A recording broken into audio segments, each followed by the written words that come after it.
Sa umaga sa Pilipinas, merong putang inang bayad sa amin ng kalahating 1,000. Kalahati lang talaga yung pera.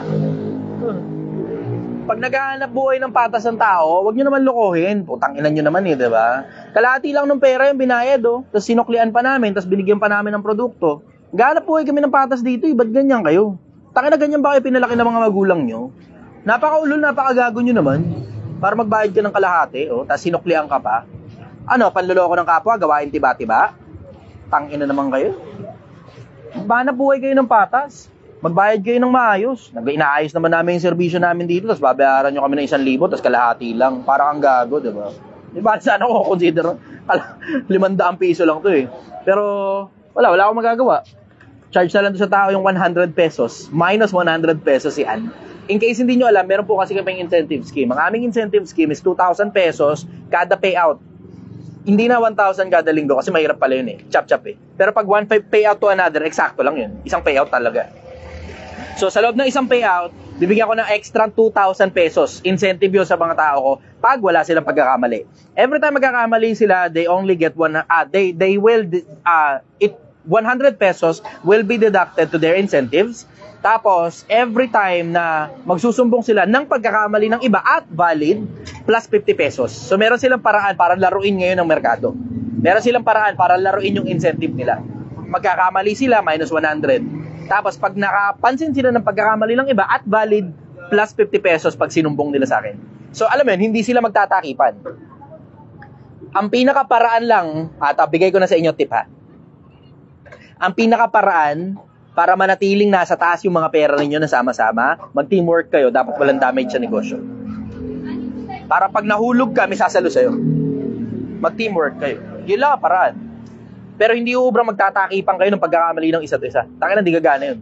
Ang gagana lang, siguraduhin yung walang damage. Yun, ayan, damage. Tamo, yung pera, 1,000. Paano ngayon? Ako ngayon lagapak. Gasino lang naman ang tubo rito, nabawasan pa na 1,000. Barya na nga lang yung tubo, nabawasan pa na 1,000. Tangina, ang liit-liit lang ng tubo rito, just so you know. Para alam ninyo, ang liit-liit lang ng tubo dito. Karne ng baka ito at hindi mura ang karne ng baka, just so you know. Yung iba nagre-reklamo pa, ba't ang konti daw ng laman? Tangina, ikaw kaya magluto ng siligang na baka. Tignan natin kung kaya mo ibenta ng 120 pesos nang hindi bultuhan ang kuha mo. Galing sa palengke, 400 pesos isang kilo. Tapos bibili ka pa ng gulay. Bibili ka ng sitaw, ang kilo ng sitaw 180 pesos. 190 na, tumaas na. Tumaas na naman. Dating 80 pesos lang 'yan, isa o dalawang buwan nakakaraan. Tapos sitaw 'yon sitaw lang. 180 pesos, 190 pesos na kada kilo. Tapos okra ka pa, tapos kangkong, tapos ano pa? Kangkong, labanos. Labanos isa pa. Laganos ka talaga diyan. Tapos sisibuyas ka, babawang ka, kakamatis ka pa, tapos may sili ka pa, na ang hindi mura ang siling green, tapos siling pula. Tapos ngayon, pag binenta mo na ngayon, ito, putang ina mo, ito pa ibabayad sa'yo. Ulul, ang mga putang ina. Ulul. Hinga ka na lang talaga ng malalim Buti na nga lang ka mo, swerte, naglalaro lang ako rito Pero ayoko isiksik sa isip kong naglalaro lang ako kasi baka malaro ito. Buti na nga lang kamot, hindi totoong hanap buhay Laro-laro lang ito Buti na lang talaga. Technically, social experiment lang ito Tapos pinapakita mo sa mga tao kung paano yung ginagawa mo. Sige, go. Questions. Let's go with questions. Ivan Salcedo Basha. Sir, pwede pa yung papalitan basta may serial number pa?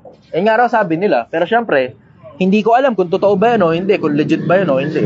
Hindi ko alam kung legit yun Based on my experience, sir, yes. We'll see. Maraming tumitestify. Pero at the end of the day, makikita natin yan kapag pinapalitan na natin. Doon na magkakaalaman yan. Sige, next question. Tanong po ito galing kay Boss Mafia. Sa tingin mo, paano dapat harapin ang takot sa kamatayan o sa kawalan? Mas maigi mag-research ka ng gusto. Tapos execute on the things that you should do. Paghandaan mo ng gusto. Imagine mo yung konsepto na graduation yan. Diba? Mula sa enrollment, tuturuan ka ng maraming bagay para gumraduate ka. Pero dapat matuto kang i-execute lahat ng bagay na natutunan mo. Yun ang sagot ko ron. Paghandaan mo ng husto. Kasi mas importante yung kamatayan kaysa sa kapanganakan, just so you know. Mas importante ang kamatayan kaysa sa kapanganakan. Oo, kasi Solomon na may sabi nun eh. Solomon na may sabi nun. Mas importante yung graduation kaysa sa enrollment. Sige, next question. Ilang question pero si Rhea Domingo.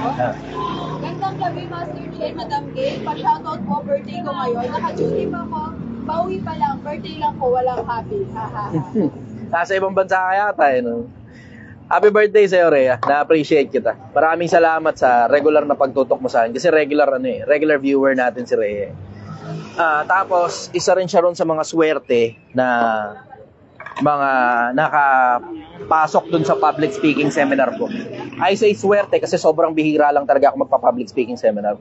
Sobrang bihira, isang beses pa lang mula nung nagsimula ako sa social media. Sobrang bihira. Magkakasama kami sa loob ng 2 araw at 1 gabi. Kasama ko yan si Rhea Domingo. Happy birthday sa'yo. I wish you all the best in life and in career. Maikli lang buhay, dapat araw-araw sineselebrate mo. Sige, next question. Tanong po ito galing Ay, in case hindi nyo alam, ito po may nagbigay sa akin. Salamat, brother. Sigurado mapapanood niya to kasi laging regular viewer ko yun eh. Binigyan ako ng sombrero. Salamat, Nike. Tanong po ito galing kay Paul Q. Manlangit. Kamusta kakagawad? Idol, makikita ka pa ba namin sa bazaar bukas? Timbangin ko muna merkado. Baka Sunday, dyan ako sa bazaar. Kasi, basta pagkwentuhan natin. Napakabait niyan. Sino? Si Kagawad. Umikot na naman yung camera. Huwag mo kasing pindutin. Pag dinouble tap mo, iikot talaga sa mukha mo yun. No. Hello po, ayan. Tanong po ito, galing naman po kay Mike Catadrila. Plug ko lang pala. Merong bazaar dito sa, Pueblo. Basta dito, sa mahabang parang Barangay Langono Rizal, meron dito sa gilid, merong bazaar dito, sobrang laki ng bazaar. Tapos maglalagay sila ng mga rides. Merong parang Vikings, tapos parang merong Ferris wheel yata, hindi ako sigurado. Magkakaroon sila ng parang may peryahan, tapos may bazaar. Tapos, maraming binibenta, marami kayong pwedeng bilhin, tapos mag-e-enjoy din kayo dun. Maganda yung lugar, nakakatuwa. Maganda siyang pang-date, lugar ng pang-date. Makakakain kayo, gano'n, may tiyangge, yun. Punta lang kayo rito. Nandito lang kami sa mahabang parang Barangay Langono Rizal. Tapos nandito lang sa gilid yun. Ang pangalan ng lugar, Pueblo something. Nakalimutan ko kung anong pangalan. Dito lang. As in, dito lang talaga sa hilera ng kalsada na to. Sige, go. Questions. Tanong po ito, galing kay Boyet Salazar. Boss, bukas po ba kayo pag Sunday? Oo, bukas kami pag Sunday. Lunes hanggang Linggo, wala kaming day off dito. Ganito talaga kapag gumagawa ka ng unang 1 million mo. Kailangan matuto ka munang i-give up yung kalayaan mo para maging slave mode ka muna. Hindi ng pera, kundi ng pangarap mo. Pero kailangan kasi sa pagtupad ng pangarap mo, dapat may pera ka. Kasi mahirap tumupad ng pangarap, walang pera. Sabi ni Solomon yun. Ang pera ay sumasagot sa lahat ng mga problema. Sige, go. Next question. Tanong po ito ni Mike Catadrila.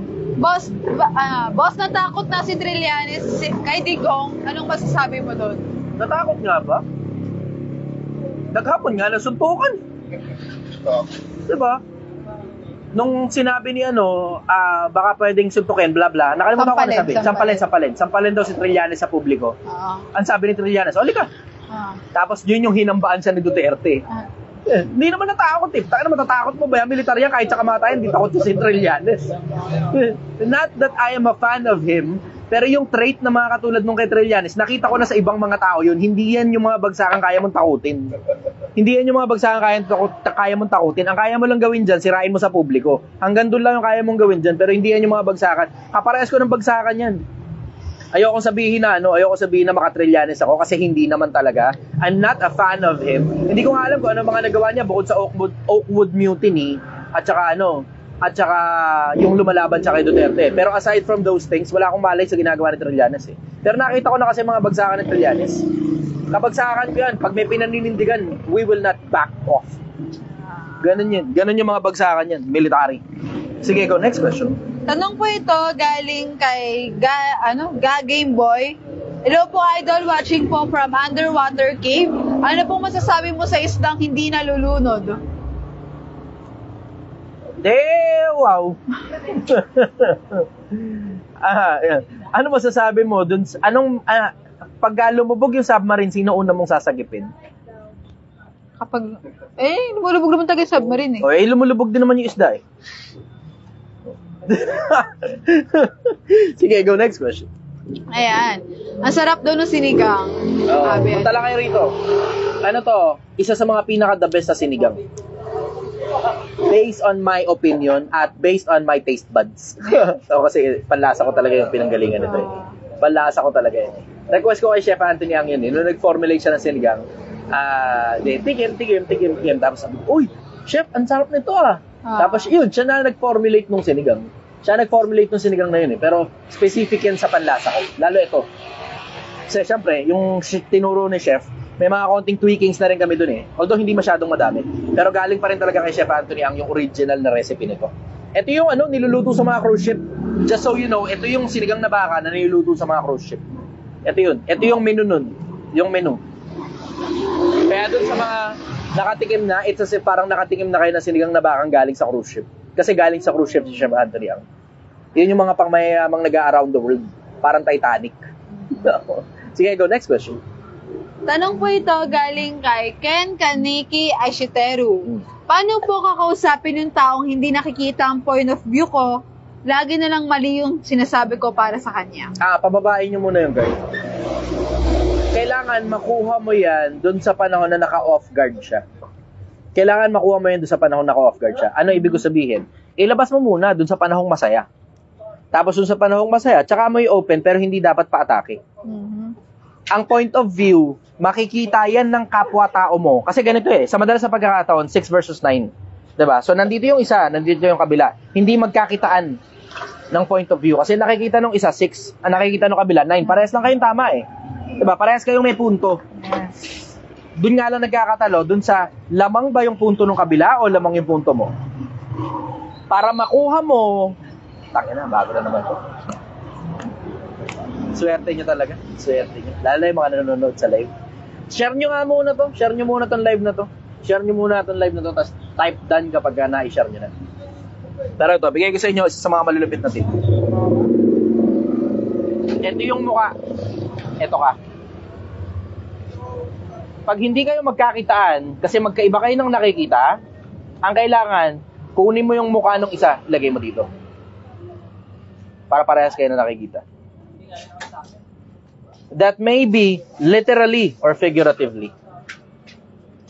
Ang ibig sabihin nun, kailangan mo siyang ilagay sa isang state of mind na mababa ang guard. Hindi mo pwedeng atakihin. Bakit? Kasi pag inatake mo, tataas ang guard. Tapos, hindi ngayon niya tatanggapin lahat ng bagay na sasabihin mo, hahanapan niya lang ng butas lahat ng mga punto na ipinupunto mo para maipakita mo sana kung ano yung point of view mo. Hindi mo ngayon maipapakita yung point of view mo dun sa tao. Bakit? Kasi hinahanapan niya lang ng butas lahat ng bagay na sasabihin mo. Hindi gagana yun. Samahan mo ng galit, hindi gagana yun. Ang gumagana, samahan mo ng lambing. Umuubra yan sa maraming tao. It doesn't matter na kung ano. It doesn't matter na kung kaibigan yan, o jowa, o asawa, o blah blah. Always come from the standpoint of either love or care, not in the standpoint of anger or aggression. Nakuha nyo yun, Pilipinas? Nakuha nyo yun? Ginto yan. At napakahirap ma-stumble upon yung ginto na yan. Kasi maraming mga tao, alam nyo yan, maraming mga tao, pag magkakontra kayo ng opinion, galit agad.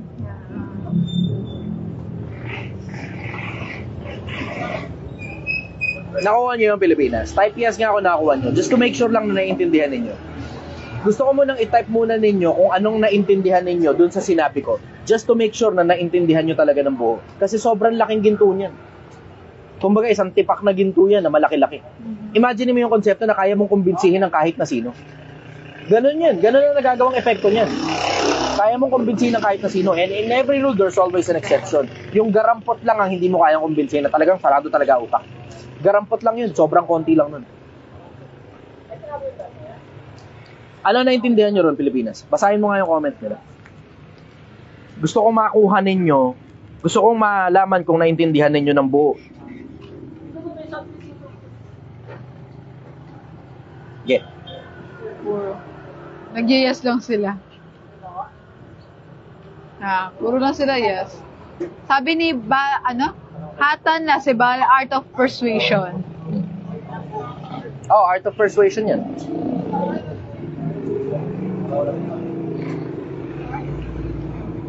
Maraming MJ Amistoso, Down Your Pride daw. maraming librong nagtuturo ng ganyan. Isa yung How to Win Friends and Influence People. How to Win Friends and Influence People. Isa yon. Isa yung obviously 48 Laws of Power. Always. How to Win Every Argument. How to Win in Every Argument. Isa pa yon. Yung abogado yung sumulat nun How to Win in Every Argument. Yung kulay puti yung cover, tapos may cable. Yun yung nasa bahay, pinapabasa ko sa inyo, ayaw yung basahin. Maraming libro nagsasabi ng ganyan. Yung How to Win Friends and Influence People, isa yun, very specific. Very specific. Wala daw ibang paraan para kumumbinsi ng tao, kundi kailangan manggaling ka doon sa standpoint na pag kinukumbinsi mo ang tao, dapat gusto niya yung konsepto para maipagawa mo sa kanya yung bagay na pinapagawa mo sa kanya. And when you're coming from the standpoint of love and care, wala naman taong ayaw na pinagmamalasakitan sila. Nakadepende kung paano mo inilatag. Kailangan magtunog, nagmamalasakit at nagmamahal ka. Hindi nagagalit ka. Kasi hindi gagana yun kapag nagagalit ka. Nakuha niyo ang Pilipinas.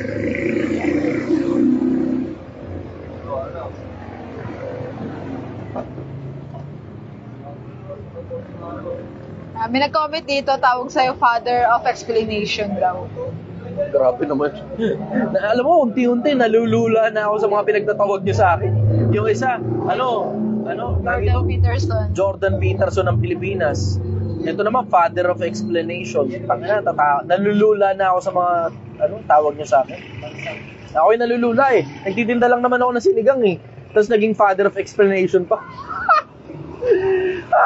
Nakakalula. Ang taas na masyado ng tingin niyo sa akin, hindi na akma. Pero salamat, na-appreciate ko yun. Yun nga lang, hindi ko matanggap sa sarili ko eh. Purihin ka na ibang labi, wag na yung sariling bibig. Hindi ko mapuri ang sarili ko doon sa ganong aspeto eh. Salamat. Sige. Sabi ni John Sandan, pagpunta ko dyan bro, dalhan kita fried siomai bro. Yun, gusto ko yan.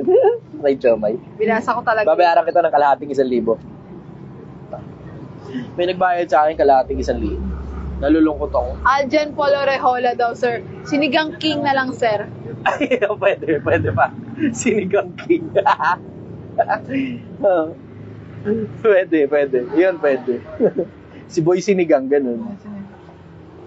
Sabi ni Marlon Ropan, sarap makinig dito kahit puyat. Daming aral. Share nyo nga. Ako naman na magre-request sa inyo. Sa mahabang panahon, ako naman yung, di ba, kayo naman yung nakinabang sa akin. Ang request ko lang sa inyo, share nyo. Wala man ako nakikita dito eh. Alam nyo na to eh. Alam ninyong itong page na Project 1M by The Chichester, hindi ito monetize. Meron ako isang page na monetize, yung The Chichester, yung kulay-pula yung profile picture. Pero wala pa rin naman kinikita yun kasi parang 1 linggo pa lang yata siyang monetize. O 2, ganun. 2 linggo pa lang na monetize yung page na yun. Pero itong Project 1M na to, walang monetization to. So itong live na to, huwag kayong mag-alala. Wala naman akong kinikita dito eh. As in literal, wala talaga akong kinikita. Merong stars yan kung magbibigay. Pero syempre, optional na yun kung sino na lang gusto magbigay ng stars. Pero overall, wala naman akong kinikita dyan sa pag-share ninyo ng mga video. Ang akin lang, gusto ko lang makatulong sa kapwa-tao. Makakatulong din kayo kapag nag-share kayo ng video. Kasi minsan yung tanong nyo, tanong din ng iba eh. Di ba? Yung tanong nyo, tanong din ng kapwa-tao nyo. Sige, go, next question. Sabi dito nung Flower, bibigyan ng pera para makinig sa kanya. Hindi ko kailangan mamigay ng pera para makinig kayo sa akin. Tignan mo, ikaw nga na basher, nakikinig ka sa akin kahit hindi kita binigyan ng pera. At least ako, kung sakali man nagbibigay ako ng pera para makinig sa akin ng tao, at least ako may perang pambigay at may nakikinig. Ikaw nga kahit magbigay ka ng pera, wala naman nakikinig sa'yo eh. Sino ka ba? Flower nga lang yung pangalan mo eh. Sige, next question. Tanong po ni Karunungan, magandang gabi Brother Chi, tanong lang po, paano maging mabuti at magaling na propagandista? Nako, kailangan mong pag-aralan yung, ilan lang naman yun, hindi naman masyadong marami. Mabuti, I will say, gamitin mo sa kabutihan ng propaganda. Kasi sa madalas na pagkakataong ginagamit nila yan for their personal or political or spiritual, hindi mo nga masayang spiritual advantage. Kasi yung iba, yung spiritual advantage, puta, papuntang impyerno. Paano na yun eh? Alam ba, tiyan mo, katulad nung 48 laws of power. Create a cult-like system. Law number ano yun, Gil? Naalala mo pa? Hindi na. Okay. Meron ganun sa 48 laws of power. Create a cult-like system. Gumawa ka ng parang kulto na klase ng sistema. Meron yun doon, nasa 48 laws of power yun. Eh, imagine mo, puta, with that power, tapos gagamitin mo sa paggawa ng parang kulto, takina, delikado yun. Lahat ng gagawin mo, oo lang sa'yo, lahat ng tao, walang ko-question sa'yo, puta ka, delikado yun. Delikado yun. Given to the wrong hands, ang propaganda, extremely damaging, hindi lang ng isip, kundi ng buhay ng kapwa-tao. Given to the wrong hands. Tignan mo yung propaganda, halimbawa ni Bugoy na Koy-Koy. Yung wala daw sinabi ang Diyos na huwag kang mag-asawa ng marami. Isipin mo ngayon kung gaano karaming tao ang possible na maniwala ron. Ang worst, ang market niya, puro bata. Paano ngayon? Ano ngayong klase ng mga tao ang gagawin mo sa ganong klase ng propaganda? Alam mo, ingatan ninyo ang sarili ninyo, Pilipinas. Ingatan ninyo ang sarili ninyo. Masyadong maraming propagandista na gumagamit ng propaganda sa kaululan at sa kagaguhan at sa pampersonal na interes tungkol sa pera, tungkol sa kapangyarihan, tungkol sa kasikatan. Tangina, napakadali lang. If you only know what I know. If you only know what I know. Inside this small head of mine is an outstandingly evil things. Are outstandingly evil things. Sobrang demonyo ng laman ng utak ko. Ako na lang ang nagko-control mo. Sa dami ng mga librong nabasa ko, sa dami ng mga history na alam ko rin kung paano nila ginawa yun kasi nabasa ko kung paano nila ginawa. Hindi ko lang ginagamit. Bakit? Tangina, masisira buhay ng kapwa-tao mo pag nagkamali ka eh. Kaya hindi nyo napapansin, pag nagtatouch ako ng Biblia o ng Quran, maingat ako huwag lagyan ng interpretasyon. Maingat ako. Bakit? Tangina, kasiraan ng buhay ng kapwa-tao yan pag nagkamali ako ng sabi. Tapos naniwala kapwa-tao ko, maingat ako. Hindi bali magkamali ako ng konti pagdating sa pera, magkamali ng konti pagdating sa kung ano pa mang ibang mga maliliit na bagay. Nasibat mo ko ron, pera lang yun nawala sa'yo. Pero pag nagkamali ako tungkol sa usaping religion, tungkol sa usaping kaluluwa, baka may maipahamak akong kapwa-tao. Maingat ako dyan, di ako katulad ni Bugoy, lahat ng maisip ng utak niyang kakarampot, nilalabas niya sa social media, nakakala mo totoong-totoo. Tapos magpapahanap pa siya ng ebidensya. Tapos pag may nahanap kang ebidensya, hindi naman siya papalag para patunayan yung mga pinagsasabi niyang mali.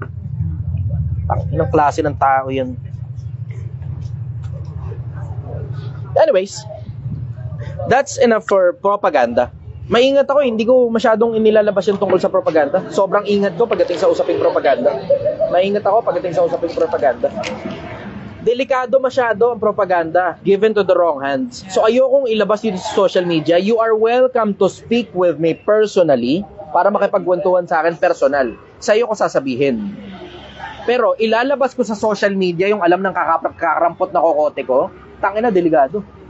Delikado. Baka merong tao na oo, hindi ko nga tinuruan pero nakakuha ng idea. Tapos ginamit sa kaululan. Putang ina. Tignan mo, isipin mo meron niyang gumawa sa akin ito Isipin mo yun may gumawa sa akin ito. Binayad sa amin 1,000. Tapos kalahating papel lang, dinaan sa usapan. Lumalabas, dinark psychology yung tao ko Yeah. Diba? Dinaan sa kwentuhan, inabot, tapos nakipagkwentuhan, bla bla bla bla bla. Tapos sinuklihan pa ng tao ko, tapos binigyan pa ng produkto, tapos pagtingin niya, kalahati lang yung 1,000. Isipin mo, ito 1,000 lang to 1,000 lang to. Isipin mo kung ano kayang gawin pag inilabas mo sa social media yung kaululan mo. This is just fucking money. Pera lang ito. Kayang palitan pag naghahanap buhay ka. Pero pag yung buhay mo mismo ang nailagay sa alanganin dahil sa isang influencer na gumamit ng kasirauluhang putang inang propaganda, putang ina. Ngayon, isipin mo ngayon kung gaano karaming influencer na siraulong gumagamit ng propaganda. Yung mga glittering generalities nila na pag nag-sign up ka daw sa sugal, biglang yayaman ka, putang ina. Yan gamit nila yan propaganda, glittering generalities. Google ninyo, makaiintindihan ninyo kung paano tumatakbo ang mundo. Pag naintindihan mo yan, maintindihan mo kung paano tumatakbo ang mundo, pero dahan-dahan ka, nakakadumi ng kaluluwa yan. Nakakadumi ng kaluluwa yan. you will be fucking so far out of your North Star na darating sa punto, magigising ka na lang ang dilim-dilim na ng mga gabi at ng mga umaga mo. Wala na, sira na moral compass mo eh. Tapos pagtanda mo, babalik ngayon sa'yo lahat yan. Pagtanda mo, kung kailan mababa na ere mo, hindi ka na interesado sa pera. Marami ka ng pera eh. Hindi ka na interesado sa kasikatan kasi sikat ka na eh. Hindi ka na interesado sa kapangyarihan kasi masyado ka na matanda. And then everything will start crumbling down. Kasi lahat ng ginawa mo, puro kagaguhan dahil natuto ka lang ng kapiraso. Dahil natuto ka lang ng kapiraso. Alam mo lang kung paano kumumbinsin ng kapwa-tao sa malawakang level. Yan yung ginagawa ng mga gagong influencer eh. Yan yung ginagawa ng mga gagong influencer.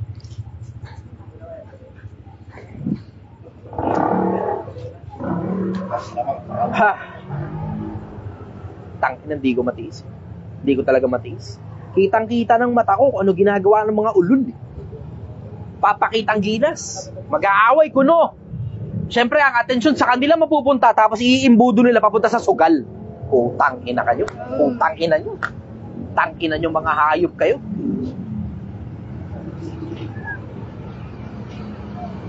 Magpapasabog ng kung ano man.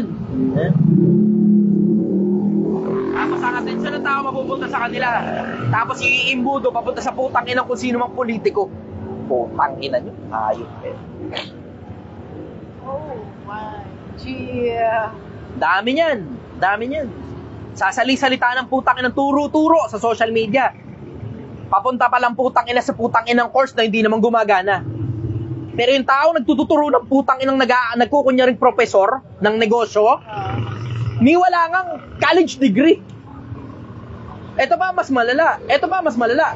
Against pa siya sa educational system. Ito pa mas malala. Ito pa mas malala. Nagtayo pa siya ng putang inang course. Ito pa mas malala. Gusto mo na mas malala? Yung anak niya, habang siya against sa educational system, pinapaaral niya yung anak niya sa mamahaling eskwelahan. Putang ina nyo. Putang ina nyo. Putang ina nyo mga hayop kayo. Putang ina nyo talaga. Kaya alam mo, excited ako sa kabila eh. May pag-uukom, tangina nyo. May katapusan niyang mga kagaguhan na pinagagawa nyo sa sangkatauhan. May katapusan niyang mga kagaguhang ginawa ninyo sa mga kabataan. Tangina nyo, mga ulul kayo. Putang ina kayo.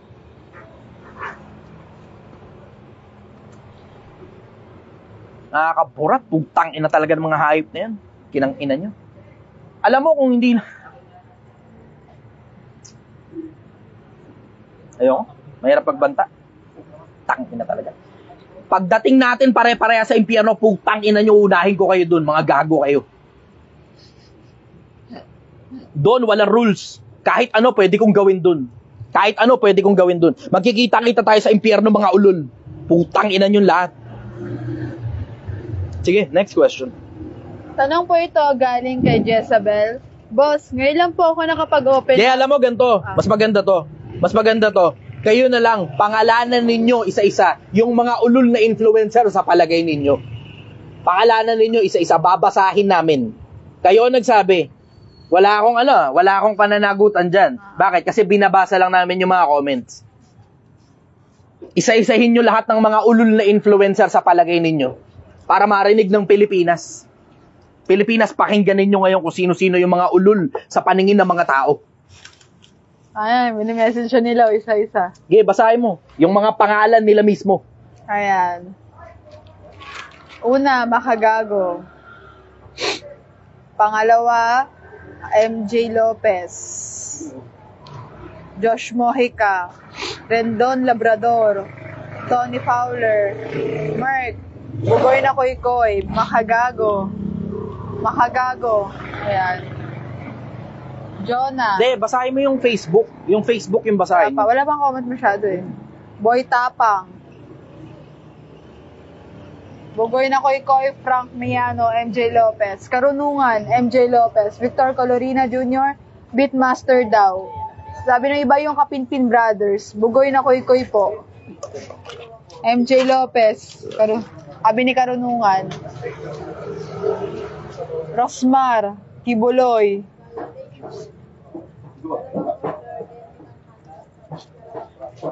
Jonah. MJ Lopez. Si Doggy at si Chooks TV.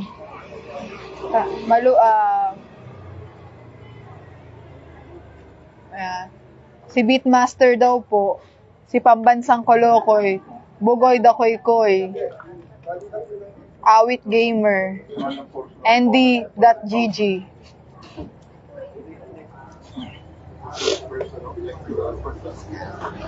Ninong Rai. Awit Gamer. Si Boy Lamok. Boss King. Lahat ng mga nagpo-promote ng sugal, mga kupal.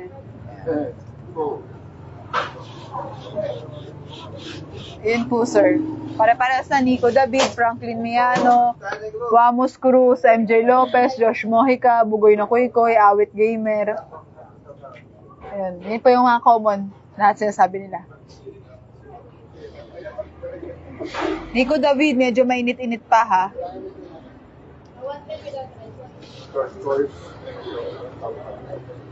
Tapos na, pwede pala. Wamos, si Foreign Germs daw, Paulul daw, Juni Boy, Duterte family daw. Ayan, yan po yung mga comment. Alam mo, nanggagaling yan sa kabulukan ng mga relihiyon ngayon. Sobrang bulok ng mga relihiyon ngayon. Hindi man lang sila marunong kumuha ng atensyon ng mga tao para ang mga tao papagbaliking loob nila sa Diyos. Sobrang bulok ng mga relihiyon ngayon. Doon ang gagaling yan. Yung kasamaan ng mga tao. Na pwede mong sabihin, bla bla, ganto, bla bla, ganyan. Oo nga, lahat tayo may kanya-kanyang kaululan. Pero kung ginagawa lang sana ng mga religious organizations yung mga parte nila. Kung ginagawa lang sana ng mga religious organizations yung mga parte nila.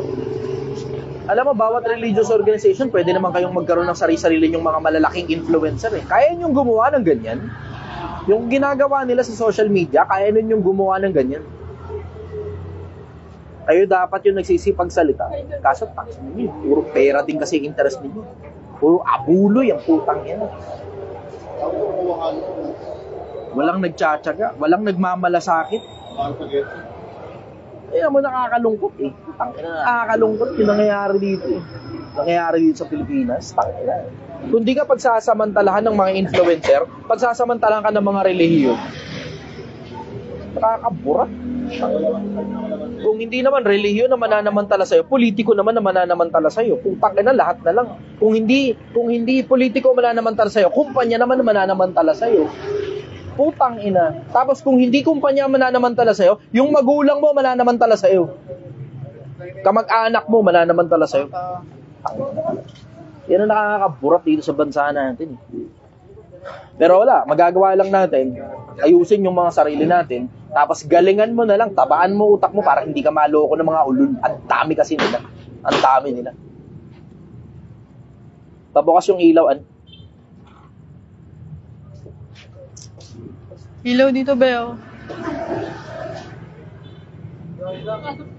Tanong din po, Be. Sige, go. Tanong po ito galing dito kay Jezabels kanina, sir. Tanong niya po, boss, ngayon na po ako nakapag-open up, lalo na po sa public po. Pinatay po kasi ng mama ko, yung pinatay ng mama ko yung kabit ng tatay ko po, at nadamay po pati anak nila. Ngayon po, sa akin po, binubuntong ng tatay ko yung galit niya sa nanay ko na nakakulong naman na. Ano po ba dapat kong gawin? Pinatay ng nanay niya yung kabit ng tatay. Oo. Tapos nadamay pati yung anak. Oo. Okay.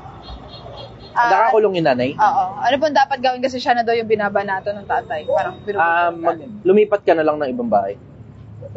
Diretso lumipat ka na lang ng ibang bahay. Wala naman kasing ibang paraan eh. Hindi matatanggal yung galit sa'yo. Ikaw talagang mapapagbuntunan kasi yung actual na gumawa, wala dyan. Tapos ikaw ang nakadikit dun sa gumawa. So wala kang choice kundi lumipat na ibang lugar. Wala kang choice kundi lumipat na ibang lugar. Yan yung mga panahon na kailangan mo na talagang lumipat. Yan na yung mga panahon na kailangan mong ilayo yung sarili mo dun sa tao na yun. Otherwise, ikaw talaga mapapagbuntaran. Wala naman choice eh. Ang mga tao in general, ito napansin ko, common na to sa mga tao, ang mga tao naghahanap ng masisisi. Pag sila, miserable buhay nila, naghahanap sila ng masisisi. Laging ganun. Pag miserable buhay ng tao, ang sabi nga sa English, misery loves company. Misery loves company. Ang magagawa mo, lumipat ka na ng ibang lugar. Just transfer geographically. Yung hindi ka nakikita ng tatay mo, oo, nandun na, mahal mo tatay mo. Oo, nandun na, mahal ka rin ng tatay mo. Pero minsan, kapag ka nagkakainitan na, kailangan matuto muna tayo dumistansya. Yun ang sagot ko ron. Next question. Tanong dito kanina is, wala lang kasi. Brother, correct mo ako kung tama ba yung tanong ko ha. Ano bang masasabi mo kay Kibuloy na nahuli siya, tax brother?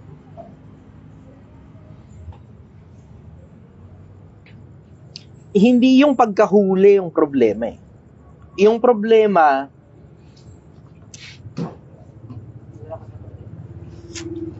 tangina, ang lalim kasi niyan eh. Alam mo, diretso rabbit hole yan eh. Meron ako mga kausap na politiko, malalaki. Tapos sila mismo yung nagkikwento kung gaano ka-rabbit hole yan.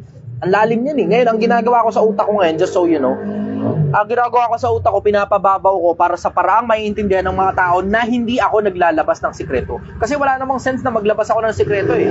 Unconfirmed. Lahat ng ilalabas ko, unconfirmed. Unofficial. Ano ngayon ang mangyayari? Pag ako, na-brandingan, unconfirmed, unofficial, lalabas, fake news yan. Ito ba ang mas worse? Ito ba ang mas worse na hindi ko gugustuhin at the same time? Yung konsepto na na-brandingan akong conspiracy theorist. Oh? Wala pa naman ganun eh. Hindi naman ako mababrandingan ng ganun kasi hindi ako interesado sa fake news. Hindi rin ako interesado maglabas ng sikreto ng kung sino mang politiko. Hindi naman kasi yun ang ano ko eh. Hindi yun ang endeavor ko eh. Hindi ang endeavor ko eh, hanapin kung sinong politiko yung mali, hatakin siya pababa. Hindi yun ang endeavor ko eh. Ang endeavor ko, yung mga mahirap na ordinaryong taong bayan, hindi ako interesado sa mga mayaman na kayo eh. Yung mga mahirap na ordinaryong taong bayan, gusto kong tulungan umangat sa buhay. Yun ang endeavor ko. Pero yung tungkol sa pagkahuli ni Kibuloy, may mas malalim pa dyan. Hindi yan dahil lang dun sa babae na maliit yun. May mas malalalim dyan. Hinahanapan lang talaga ng butas si Kibuloy sa mga mas malalalim pa. It has something to do with politics and not just local, possible geo. Possible geo. Sheesh, bigat nun. Bigat talaga. Kaya hindi nga ako makapag-disclose ng kahit ano eh. So wala, masasabi ko lang sa inyo, possible. Pero ito, suggestion ko sa inyo, Pilipinas, tungkol sa mga bagay na nangyayari, manood ka.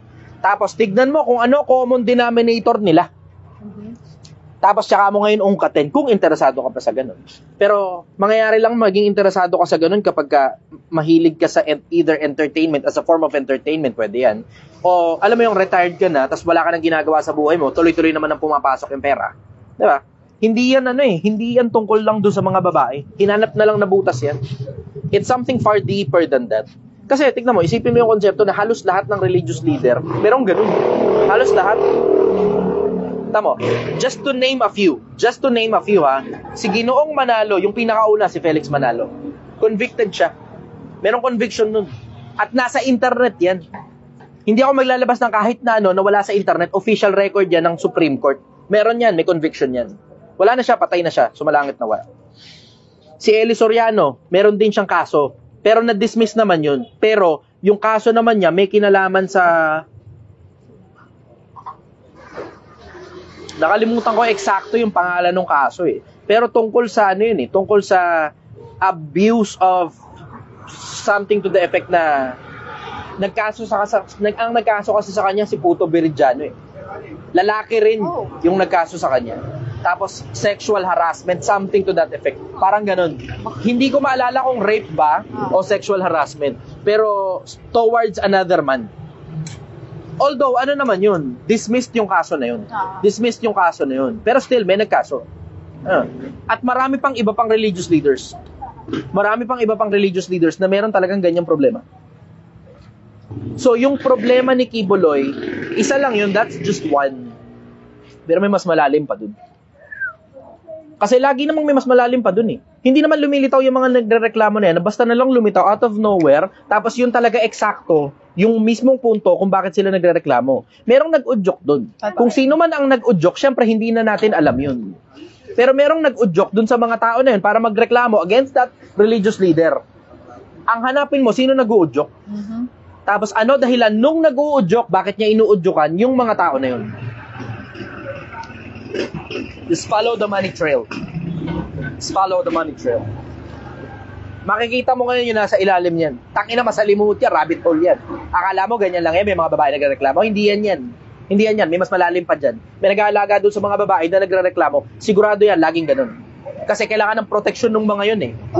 Whether that be legal or illegal, hindi yun ang sinasabi natin. Ang sinasabi natin, meron nagpoprotekta dyan sa mga yan.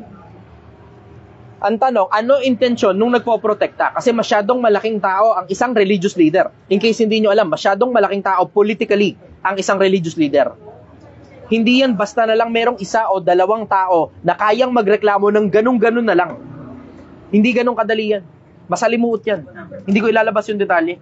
Kasi I hate to be a conspiracy theorist. Ito lang dahil lalabas kong detalye. May nagbayad sa amin, putang ina nyo, 1,000. Kalahati lang yung binigay. Kalahati. Ayun, kalahating pera. Wala na to, wala na kasama to. As in literal, ito lang talaga yung kalahati.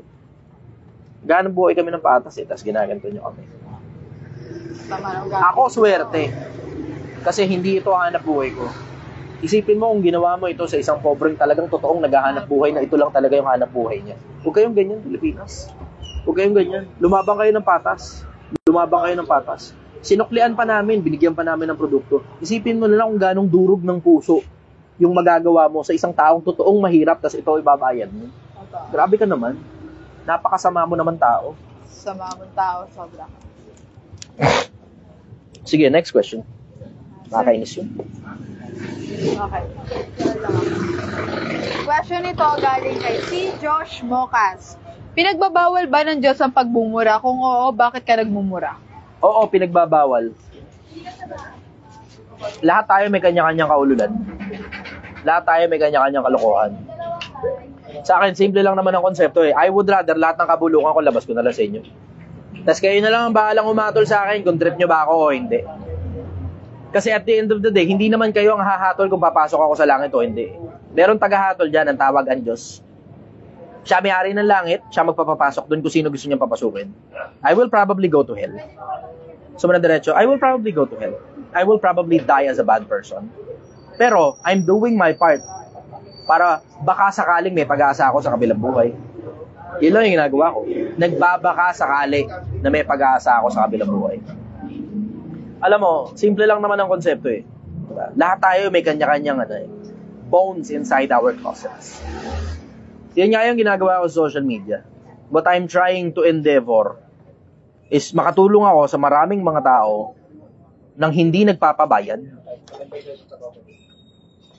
in the hope na dumami yung mga tao na natulungan ko, in the hope that I can whitewash all my sins in front of my God.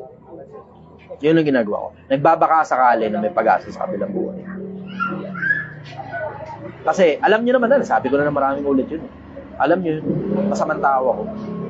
I am an extremely bad person. Hindi ako lumitaw sa social media na mukhang siraulong tao, tapos banal pala, tapos mabuting tao pala, tapos Biblia, tapos Quran, tapos sumasampalataya.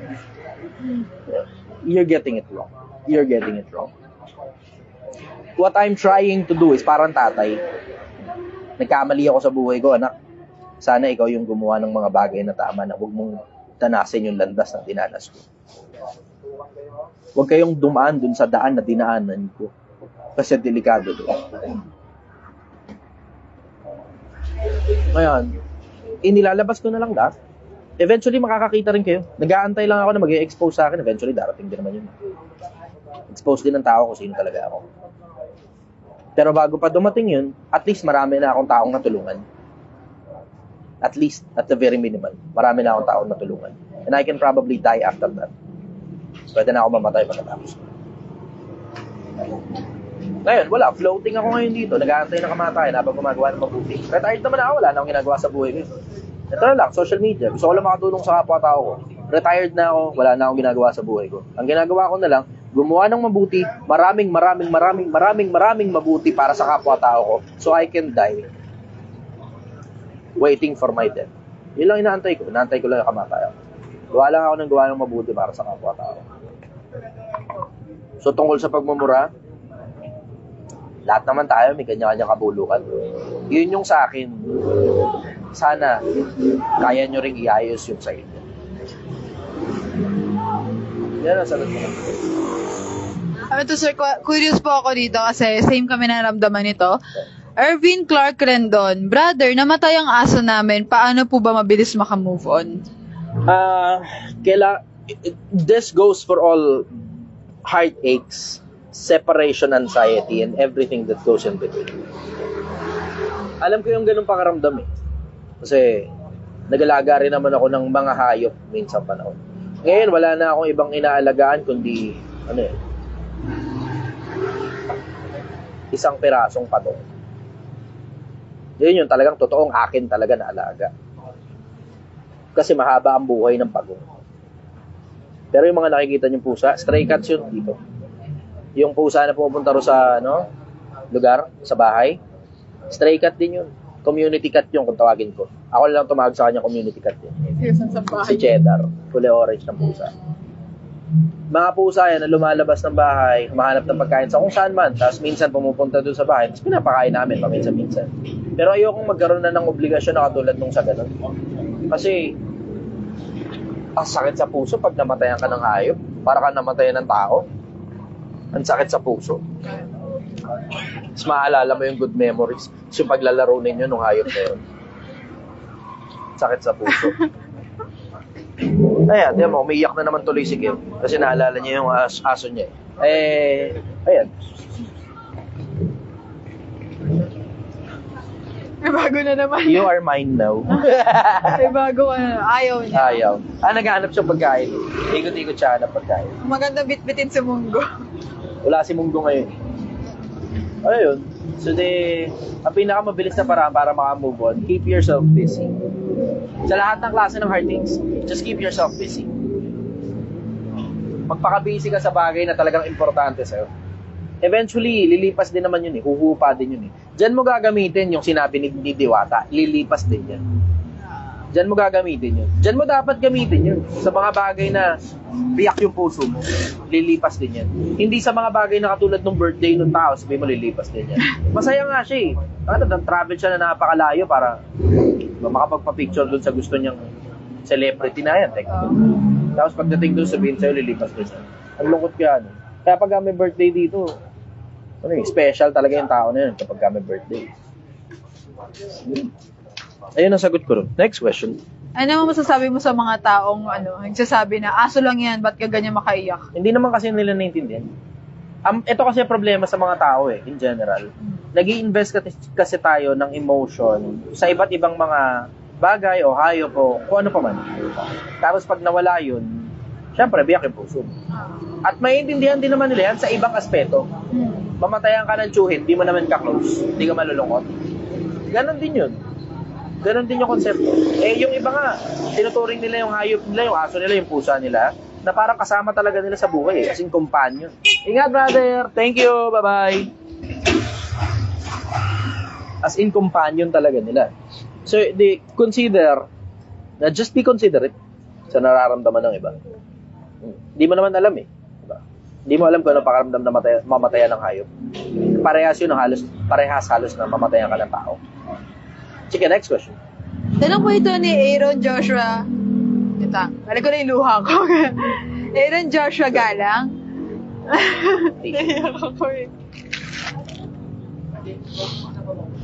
Ayan. Sir, ask ko lang, what if maging success yung goal mo na umangat lahat ng nasalaylayan at naapektuhan ng mga malalaking tao, ipaglalaban mo ba yung mga taong natulungan mo? Duda naman ako maapektuhan yung mga malalaking tao. Kasi isipin mo, pag dumami yung mga may pera na mga nasa laylayan, ano maapektuhan yung mga malalaking tao? Di ba nga lalong lalakas yung mga negosyo nila? Kasi marami na ngayong kayang magbayad. Di ba? Hindi mangyayari yun. Pero kung sakali man, ilalaban ko talaga yun. Willing to die Waiting na nga. Di ba? waiting for my time. Wala pa eh, hindi pa oras nung nakaraan eh. Nawalan ako ng 2 preno. Hindi ko pa oras. Yung tsamba mo na yun, tagal-tagal ko na nagmamaneho ng motor mula nung pinanganak. Wala nang isa anyos ako. Wala pa ako lisensya, nagmamaneho na ako ng motor eh. Tanginang yan, yung tsamba mo, no, naputol yung harap na sumirit yung, yung brake fluid nung harap na preno, tapos naputol naman yung likod. Yung tsamba mo na yun, no? Sabay. Yung isang pagkakataon na yun, na kailangan mo yung 2 preno mo na wala parehas. Kailan yun? Kaya alam mo, may trust issues talaga ako. May Imagine nagbabantay mo, preno nga nawawala eh. Tao pa kaya? Hugot pa nga, sir. Sige na, next question. Tanong po ito ni Kin Fong Blor. Bossing at Miss Gail, magandang gabi po. Yung kapatid ko po na nag-donate ng kidney niya sa tiya namin, binigyan po siya ng 500k. Ngayon sabi niya po nangihina na daw siya. Ano po kayang may papayong nyo sa kanya? Magpa-check up ka, gamitin mo yung pera. Sino yung nanghihina? Yung tsahin o yung nag-500? Yung nagbigay ng 500k. Yung nagbigay? Oo, O yung nag-donate.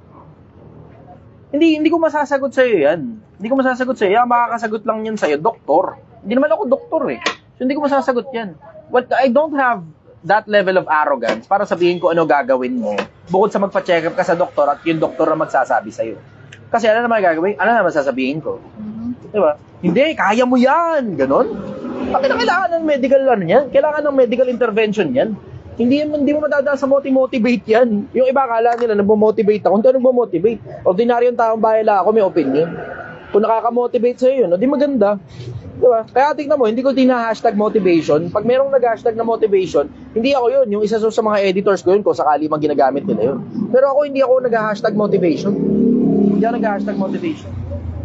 Kung gusto mong pumunta sa page ko, pumunta ka na lang sa page ko. Gusto mong pa-motivate, yun, manood ka ng mga videos. Pero hindi ako nag-hashtag motivation. Mga editors yun, kung sakali mang meron. Hindi ako gumagamit nun. Ang hashtag ko, The Chichester lang. Hashtag Project 1M. Hashtag, Project Tigil Yossi. Pang 8 araw na ngayon, Siyam. Siyam na ba? Parang Kahapon yung 8. Kahapon 8? Hindi ka nagbilang kahapon. Hindi na ako nagbibilang eh. Totoo, hindi na ako nagbibilang na araw. Di, siyam na araw na daw. Sabi ni Kim, si Kelme sabi na, di ako. Hindi ko alam kung 8 o siyam eh. Pero, pa 10 araw na. Hindi ko na lang pinapansin yung mga araw eh. Pag kami naninigarilyo, gumagano na lang ako. Sarado na lang ako ng ilong. Lingon-lingon, gano'n. Linga-linga. Kasi nag-aanap talaga ako ng Yossi. Makapalatak yung ano ko, yung bibig ko, pag nag-aanap ako ng Yossi, tapos naglalawa. Ang hirap. Hindi ko na lang binibilang. Hindi na ako nagpo-post. Pang ilang araw na ba yun? Pero yun. Next question. Ito, sorry. Go next question. Friends. Anong masasabi mo sa bago ni Bugoy na Kuy-Kuy ngayon? Wala, personal niya yun eh. Yun ang trip niya eh. I'm a big fan of live and let die. Big fan ako nun. Maliban na lang pag nanloloko ka ng kapwa-tao. Ang nilalabanan ko lang naman sa kanya yung mga pinagtuturo niya sa mga tao eh. Pero yung personal niya, wala akong pakialam sa personal. Trip niya yun eh. Yun ang trip niya. Parami ng asawa eh. Sino naman ako para epalin siya. Nagkakaproblema lang naman pag tinuturo na sa mga tao eh. Kasi, live and let die ka nga. Pero atas ng pagmamalasakit na pag niloloko kapwa-tao mo, huwag kang manahimik. Diba? Yun, other than that, tungkol dun sa bago, labas ako ron. Out ako dun. Next question. Tanong po ito galing kay Sebastian. Panotice po kung may isang Biblia lang kuya, bakit iba-iba ang beliefs ng lahat ng religion? Good evening. Kasi iba't ibang dahilan kung bakit sila nagsipagtayo ng mga religion nila. Yun. Iba-iba ang dahilan kung bakit sila nagsipagtayo ng religion. Sinabi rin naman yan eh, nasa Biblia din yan. May mga iba, ipinangangaral si Kristo sa pagkakampi-kampi. May mga iba sa pera. Mga iba sa panginabang. Mga iba sa tiyan. Mga iba sa mabuting kalooban. At marami pang iba-ibang dahilan. Iba-iba kasi dahilan kung bakit nila pinapangaral si Kristo. Yung iba para sa election, ganun. Yung iba naman para sa pera. Yung iba para kampi-kampi, ganun. Grupo sila. Yung iba, galing sila sa isang religion, kumalas sila ron, tapos isang grupo sila, nilalaban nila yung religion na pinanggalingan nila. Iba-iba dahilan eh. Yung iba naman, mabuting kalooban lang talaga sa kapwa. Ganun. Iba-iba ang dahilan. So yun, dahil dun sa iba't ibang dahilan, nagkaroon ng iba't ibang mga itinayong religion. Yan ang sagot ko. Next question. Wait lang, sir. Nawala yung tanong. Sige. Itong si Ahmad Manuel na Halob, ito yung si Super City. Kanina pa itong nangungulit. So, di ko binabasa kasi maraming tanong tayong lagi. Ano pangalan? Si Ahmad, yung Super City. Tanong niya, namimili daw ako ng tanong, dami daw niyang tanong, di ko daw binabasa. Tanong ko ulit, pwede ka ba sa Bagidoong talakayan about sa tunay na kaligtasan? Naghahamon siya ng debate. Ayun o, namimili ata to si Gail ng tanong Makabuluhan po tanong ko. Tanong ulit, pwede ka ba sa Maginoong talakayan about sa tunay na kaligtasan natin? Set natin, pakibasa naman din. Punta ka lang dito. Punta ka lang dito. Lahat naman welcome pumunta rito. Napakarami ko ng debating sinalangan dito mismo sa lugar na to. Marami na akong debating sinalangan dito. Punta ka lang dito. Kasi minsan may mga pagkakataon yung lumalaban sa akin ng debate, hindi naman kami magkaiba ng paniwala eh. Wala, nangyayari tuloy. Minsan may mga pagkakataon, gusto ko lang, trip ko lang, ganun. Salang ako nung kabilang argumento. Ganun. Punta ka lang dito, maraming kwentuhan na nangyayari dito behind the scene. Punta ka lang dito, hindi na para ilabas pa yan, para ilalive pa kita sa social media. Hindi na, punta ka na lang dito kung sino ka man. Ayan. Sige, go next venue daw siya sa QC. Na? Ikaw pa yung pinapapunta sa QC. Tangina, Brad. Okay, sige, magbayad ka. Pero para papuntahin mo ako rito, ang Davao nga nag-o-offer sa akin ng 300,000 eh. Ang Cebu nag-o-offer sa akin ng 250,000, hindi ko sinasalangan. May iwan ko to eh.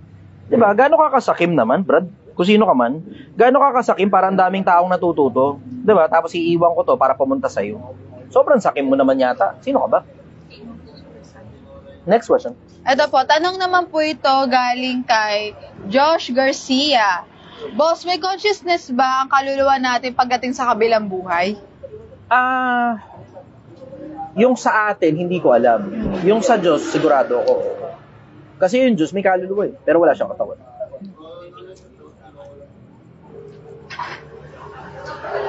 Oo, meron. Oh. Meron. Nakita ko ang kaluluwa ng mga pinugutan ng ulo. At yung mga may tanda ng patutuo ni Jesus. At sila sumisigaw ng malakas na tinig. At nagsisipagsabi, hanggang kailan, Panginoon, na banal na totoo, hindi mo ipaghihiganti ang aming dugo sa mga nananahan sa ibabaw ng lupa. Meron. Pero hindi ko alam kung lahat meron. Kasi yun yung mga nasa ilalim ng dambana. Yung nasa ibang lugar, hindi ko alam kung ano itsura nila. Kung suspended state ba, o may consciousness ba, o active ba yung consciousness, o paano ba. Hindi ko alam. Kasi, ang sabi ni Solomon, lahat ng masumpungan gawin ng iyong kamay, gawin mo na yung buong kalakasan, sapagkat walang gawa, ni karunungan, ni kaalaman man sa libingan na iyong paroroonan. Walang gawa, karunungan, kaalaman sa libingan. So, hindi ko alam. Dosages ng hope, nasa kamay niya, kaluluwa ng bawat bagay na may buhay. At ang hininga ng lahat ng mga tao. Hindi ko alam eh. Doon sa parte na yon sa iba. Pero yung mga nasa ilalim ng dambana, sigurado ako meron. Kasi patay na yun, wala na silang katawan.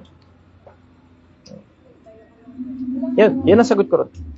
Tanong po ni Timbol, yung nagbigay sa'yo ng kape na may sulat. Kamusta? Nahanap niya si Munggo. Eto, nandito. Monggo, hello. Mia. Ayan na. Papunta na po siya. Eto na po siya. Hello. Ayan na po siya. Andito si Monggo. Hello. Meow. Sige, go. Sabi dito, may attendance lagi dapat si Munggo pag nagla-live daw, sir. Happy siya. Happy. Pinakain ba ito, Gil? Ha? Pinakain. Ay, di ko pa siya pinapasahod. 15 ngayon. Ay, Dapat sound ka ba? siya. Oo. Okay. Bigyan mo siya pagkain. Kasama pala siya sa... Oo, kasi lagi siya present. Tapos tignan mo, pag magla-live tayo, lagi siya on time. Hindi siya nalilate.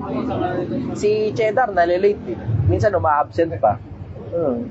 Ang schedule sa atin ni Cheddar, dapat mula alas 5, nandun na siya. Ay, kaso tayo pala yung wala. Naantay daw. Tayo daw yung wala Tayo pala yung wala. Monggo, hello.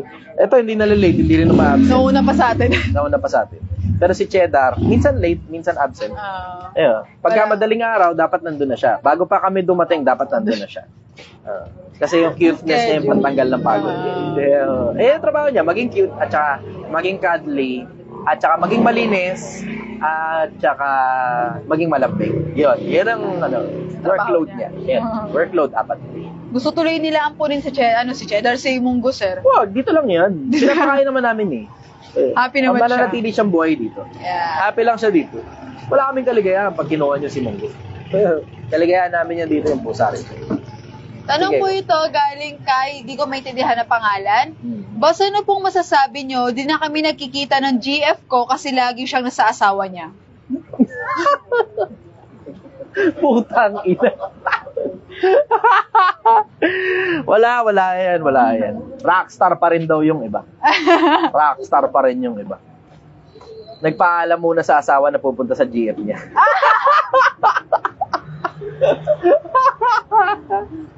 Bahala kayo, masakit sa ulo yan. Bahala kayo dyan. Kunya yung trip niyo bahala kayo dyan. Masakit sa ulo yan. Walang practicality yan. Walang practicality. Ang practical pa rin talaga, isa lang. Wala kang sakit ng ulo, wala kang problema. Yun ang practical. Di natin pinag-uusapan yung moral. Siyempre, babagsak talaga yan. Pero dun sa practical, di practical yan. Masakit sa ulo. Sige, go next question.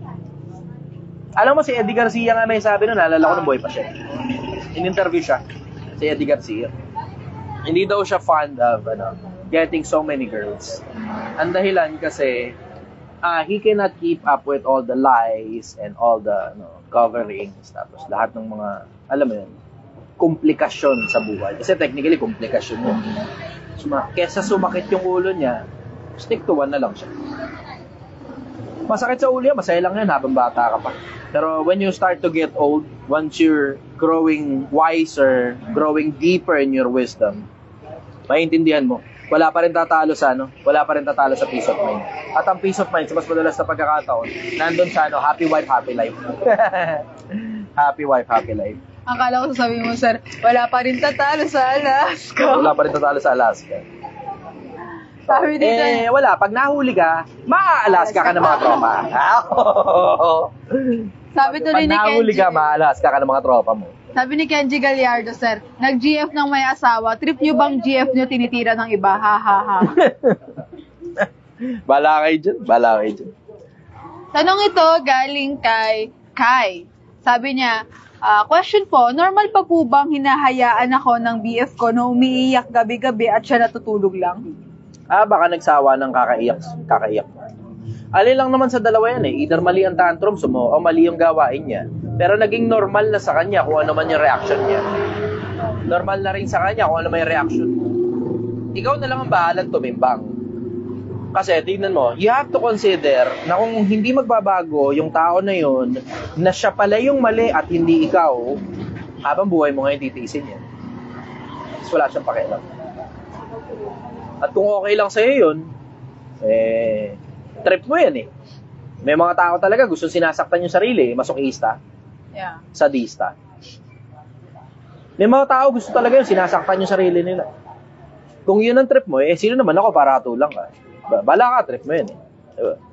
Pero kung hindi yan yung trip mo, I think you should reconsider. Yan ang sagot ko ron. Next question. Tanong po ito galing kay Daniel Evan. Sir, may ADHD po ako. Nalulungkot po ako kasi lagi akong nasasabihan na tamad. Hirap din po kasi ako makapag-focus. ADHD. Alam mo yung ibang may ADHD, ginagawa nilang escapism yung gym pag nagbubuhat sila. Huh? Just to silence their mind. Kasi ang hirap kasi sa ADHD, hindi ka makapag-focus sa isang gawain. So, ang dami-dami mong ginagawa sabay-sabay. Yan ang trouble nun eh. Sinasabihan kang tamad. Siguro kung ako yung may ADHD, hindi ko kasi alam kung anong pakiramdam na may ADHD. Wala eh, umaasa lang ako sa internet, so kung ano naman sinasabi ng internet eh. Kasi alam mo, ang problema kasi, ang daming masyadong taong nagkiklaim na may ADHD sila, pero hindi naman sila clinically diagnosed na may ADHD. Supposed to be, dapat tinatanong nyo yan sa psychologist. Diba? Psychiatrist, kung dun mo. Diba? Yung psychology nyo, dapat pinapacheck nyo sa doktor. para kung ano man yung sasabihin ng doktor, yun ngayon yung pagbabasihan mo. Kung paano rin re-resolbahin yan, yun din yung pagbabasihan mo. Pero kung ako yung may ADHD at sinasabihan akong tamad, aalamin ko muna, ito, ganito na lang, general. Walang ADHD, sinasabihan ka lang na tamad. Gagawin ko, una, aalamin ko muna kung ano standard ng mga taong nagsasabi sa akin na tamad ako. Yeah. Alamin ko muna kung nagmamatter ba sila. Yun muna, dun muna ako sa una. Nagmamatter ba tong mga tao na to? And then, kung nagmamatter sila, bakit nila ako sinasabihang tamad? Ano dahilan? Tapos, anong kailangan kong gawin para yung opinion nila tungkol sa akin magbago? And then, I will execute. Doon ako. Kasi, kailangan mo munang alamin kung yung mga tao ba nila nagsasalita ng hindi maganda tungkol sa'yo, nagmamatter ba? Kasi kung hindi naman sila nagmamatter, para ano pa, babaguhin mo impression ng mga putang ina. Diba? Parang ako, tignan mo, sa dami ng mga opinion tungkol sa akin sa comment section, palagay mo ba nagmamatter sa akin lahat yun? Mas nagre-reply ako sa basher. Oo. Kasi alam ko, mas hirap ang buhay ng mga basher. So, pagka nire-reply ako isang basher, alam ko that what I'm trying to do is I'm trying to save a life from misery. Diba? Na pag nireplyan kita, manonood ka ng manonood, na alam mong re-replyan kita, ang ibig sabihin no, kakapanood, mababago ngayon ang mindset mo. Kasi alam na yan ng mga fans ko, kabisado na nila kung paano tumatakbo utak ko doon sa parte na yan. Alam na ng mga fans ko yun eh. Pero isipin mo yung konsepto na i-check mo ngayon.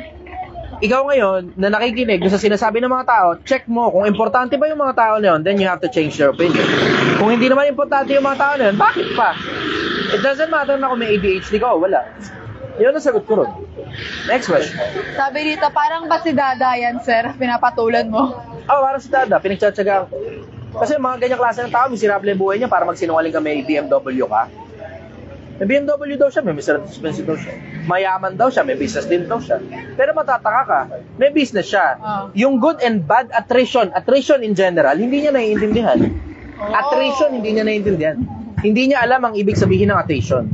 Ito pa mas worse, hindi niya alam kung ano ibig sabihin ng tent. At ito mas malala, sa kanya galing yung salitang tent. Ang lala talaga. Ang lala. Alam mo, nagpapanggap na lang talaga siyang klase ng taong sobrang yaman. Pero wala naman talagang kapera-pera yung mga ganyang klase ng mga ob-ob. May negosyo daw siya, may pinapakita pang bla-bla. May BMW daw siya, may BMW.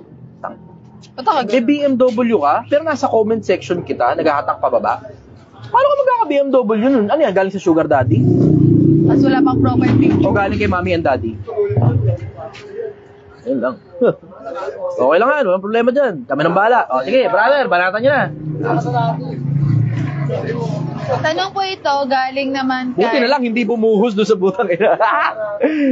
Isipin mo kung doon bumuhos yun. Bili ka bago. Kung wala lang kayo tubig sa barangay, tapos buhusan para hindi mamoy. Diego. Tanong po ito, galing kay Josh Garcia. Yeah. Boss, ano ang pinakamagandang tanong na natanggap mo? Yung, kumusta ka? Ako, kumusta ako? Wala kasing nagtatanong kung okay pa ba ako eh.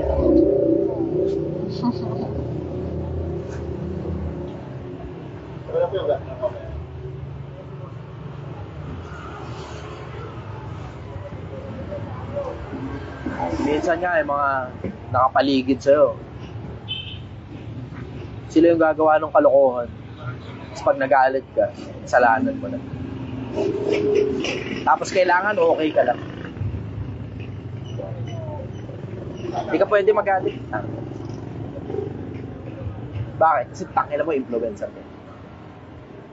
Ikaw si Chai Chester.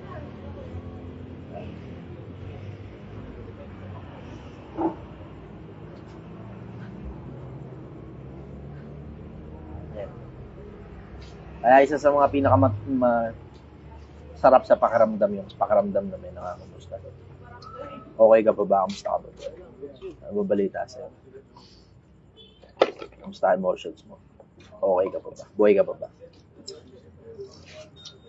Natawar na naman ako, napapagod din naman ako. Hindi nyo na lang masyadong nakikita. Kasi hindi naman kasi importante emotions eh. Importante resulta eh. Kaya ang ginagawa ko, resulta. After resulta. After resulta. After resulta. Tapos kung paano ko ginawa yung resulta, taka na yun ang pinakamasalimutan parte. Yun ang pinakamasalimutan parte. Yung kung paano ginawa yung resulta. Yung resulta mismo, yan yung sineselebrate ng mga tao. Pera, yung kotse, bahay, yung yabang-yabang, Rolex, sports car. Yan yung sineselebrate ng mga tao. Yung resulta. Pero hindi nila alam kung gaano kamiserable gumawa ng resulta. Yung iba nga, sa sobrang takaw ng mga tao sa sarap, kaadikan sa paggawa ng resulta, pinepeke na nila yung resulta. Pinepeke na nila yung resulta. Nakikikotse-kotse, Nakikipicture. picture-picture, sa kotseng hindi kanila. Mahali ka nila. 500 to? Sukle? Nakikipicture sa mansion ng may mansion, kunyari kanila, di naman. At blah blah everything else in between. Yung pinakamasalimuot na parte sa pagkakaroon ng resulta, yung paggawa ng resulta. Yun ang pinakamasalimuot. Pero ang pinakamagandang natanggap ko, pinakamagandang tanong natanggap ko, yung mga taong nagmamala sa akin kung kamusta ako. Importante kasi sa akin yun. Sa akin importante. At regular naman ako nakakatanggap ng gano'n. Hindi nga lang galing sa mga taong nakapaligid sa akin. Kasi wala akong choice eh. Dahil ako yung malakas, kailangan maging manatiling malakas. Otherwise, pag ako yung nanghina, lahat kami manghihina. Wala akong choice kundi laging maging malakas. So sa loob ko, sa circle ko, walang kumakamusta kung okay pa ba ako. Pero hindi naman nagmamatter yun kasi lalaki. Yun yung pinakamasalimuot na parte ng pagiging lalaki. Hindi importante yung putang inang emotions mo pagka lalaki ka. At pwede mo sabihin, hindi, valid naman yung valid nga yung emotion. Pero hindi kasi yung emotion mo eh. Hindi yung emotion mo ang binibilang ng mga tao. Ang binibilang ng mga tao, pag lalaki ka, yung resulta mo. Malupit ang mundo sa mga lalaki. Malupit ang mundo sa mga lalaki. Hindi katulad sa mga babae, kailangan masaya. Kasi pag masaya ka, maganda ka. Pero pag lalaki ka, hindi importante emotions. Ang importante, anong resulta mo? Doon ka re-respetuhin ng mga kapwa mo lalaki at mga kapwa mo tao. Yun ang pinakamabigat na parte, yung paggawa ng resulta. And me, coming back to this life, naggumagawa ulit ng 1,000,000 mano-mano. Sometimes it gets to my head. Yung pagod, puyat, yung sakit ng ulo, yung sama ng loob, yung buwisit sa ilang mga tao. Tapos may mga tao, alam mo yun, tumutulong ka na nga sa kapwa-tao mo, dedet ka pa. Tumutulong ka na nga sa kapwa-tao mo, magsasalita pa ng hindi maganda. It's as if para bang kumita ako ng pera. Dahil pinanood nyo lang ako, kumita ako ng pera. Wala kayong malay kung paano maging influencer Pilipinas. Hindi dahil may nanood lang sa'yo, kumita ka. Wala akong monetization kung hindi nyo napansin. Wala eh. Wala naman akong kinikita rito eh. Meron akong natatanggap na pera, pero hindi mo mai-consider na kita yun sa laki ng ginastos ko dito sa social media. Personal na pera ko yung gamit ko. Yung stars na binibigay ninyo, kita ba yan? Kita yan. Ang kita, yung tubo. Hindi yung bumalik lang ng konting barya, yung puhunan na napakalaking inilabas mo. Wala akong kinikita sa social media. Lahat ito, puro palabas. So, when I get people to come out, tapos kamustahin ako,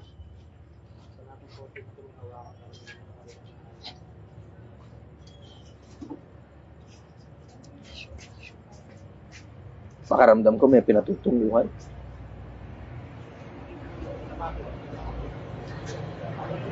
Kasi alam mo, hindi kasi biro yung kamustahin ka ng tao. Hindi biro yung kamustahin ka ng tao. Yung konsepto lang na that person will needs to be out of survival mode. Yung tao na yon, kailangan makaalis siya sa pagiging survival mode niya para mapunta siya dun sa abundance level na kaya niya nang kumamusta ng ibang mga tao.